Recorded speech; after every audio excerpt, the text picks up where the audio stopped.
You guys might be wondering, if I'm planning on being a 220, how the heck am I going to get light enough to make it into that weight class? Today, we are starting the diet. And to start a diet, I need to know where we are starting at. So today is weigh-in day. Now, I haven't been on the scale since weigh-in for the meet, so I have really no idea what to expect. The diet has kind of been a little bit off the rails, but I figure it's about time we start getting the getting skinny process started. So let's hop on the scale and see what we see. Give it a moment to sort things out. And what do you know? 310.0. And yeah, I was 310 on day one of the diet. That is not light, and we've got a long ass ways to go. 90 pounds to be exact. And when I'm thinking about making it down to the 220s, the first thing that I want to think about is what is the heaviest I could walk around at and still be able to comfortably, safely, and without losing performance, be able to pull off a water cut. And that number is 235. But the mistake that I don't want to make is thinking that 235 is as light as I need to be, because once I get down there, I'm going to want to add back food in so I'm not starving and can actually train hard into the meet. And if I'm adding food back in, I'm going to fill back out. I'm going to put on a little bit of tissue, and I'm going to need to be a good chunk lighter than that 235. And I figure the magic number is I'm going to need to get down to sub 220 so that I can afford to add food back in to actually train hard for the meet without sacrificing the wiggle room I need to be able to pull off that cut. So, first step to dropping that weight is I'm going to need to achieve a calorie deficit. Because, bottom line, if I want to lose weight, I need to take in less than I am burning so that I can burn my fat stores in order to lose fat. It is simple thermodynamics. And I know some people will want to say there's more to it than calories in, calories out, but that more to it still operates on calories in, calories out. Like if your hormonal balance, whatever, yada, yada, yada, microbiome, etc., changes, that's just influencing how you burn calories, and it still is calories in, calories out. You cannot beat thermodynamics. So, how am I going to be achieving that calorie deficit? Well, I am going to employ a carb cycling strategy. Now, when it comes to carb cycling, I don't think there is necessarily any magic happening with the up and down fluctuations, but what I do know is that for myself, it is the most enjoyable way to diet, and it is the easiest for me to adhere to. And I feel like, at least whether it is placebo or not, having training days with more food helps me perform better in the gym. Now, when it comes to setting up that carb cycling, I am going to have 3 low days, which is going to be any day that I'm not in the gym.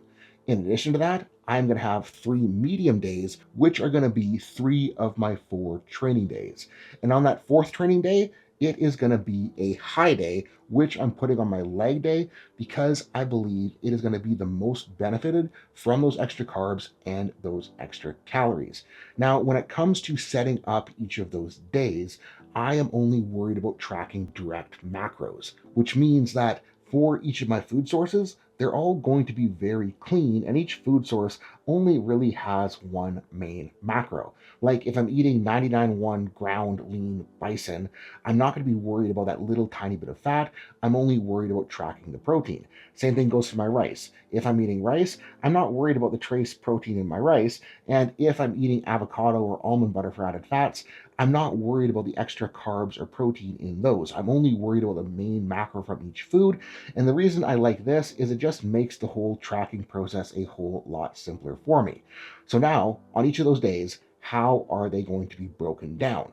Well, for the low days, I'm going to have 390 grams of protein, 150 carbohydrates, and 45 grams of fat for approximately 2,550 calories. On the medium days, I'm going to have 370 grams of protein, 345 grams of carbs, and 28 grams of fat for approximately 3,110 calories. On the high days or day, I'm going to have 270 grams of protein, 600 grams of carbs, and 0 added fat sources. And I know 0 fat sounds sketchy, but remember, I'm only tracking direct macros, so there still is going to be some trace fats on that day, so it's not actually a true 0, and that is going to make 3,480 calories. Now, you might be thinking, Seth, that isn't a whole lot of food for someone your size.